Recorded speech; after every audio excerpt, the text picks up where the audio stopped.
आजकाल असं झालंय ना की रोज एक नवीन काम निघत आहे. एक दिवसही खाडा नाही त्याच्यामधून ना. खूप दिवस झाले बेडची क्लिनिंग केली नव्हती, ते सुरू होतं. आणि संध्याकाळच्या टायमाला ना मला बनवायचे होते मंचुरियन. खूप दिवस झाले बनवायचे होते पण मुहूर्तच लागत नव्हता. तर फायनली आज मुहूर्त लागलेला आहे. तर बघा हे ब्लेंडर घेतलेलं आहे मी, लोकलमधूनच घेतलेलं आहे. तर मी याच्यामध्ये अगोदर ना काजू बारीक करायला घेतले होते पण ते अजिबात झाले नव्हते, त्याच्यामुळे ना ठेवून दिलं होतं. पण कांदा कट करायचा ना मला कंटाळा आला, त्याच्यामुळे ट्राय करत होते होतंय का नाही, त्याच्यामुळे ना धाकधूक सुरू होती. पण फायनली होत आहे, कारण की हे भाज्यांसाठीच आहे मला तरी असं वाटते.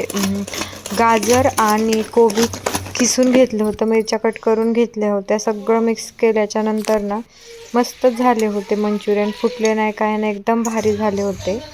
आणि हे बघा त्याच्यानंतर त्याची ग्रेव्ही बनवलेली आहे कॉर्नफ्लोअरची, आणि मस्त अशी ग्रेव्हीमध्ये टाकलेले आहेत. खूप टेस्ट होते. बाय.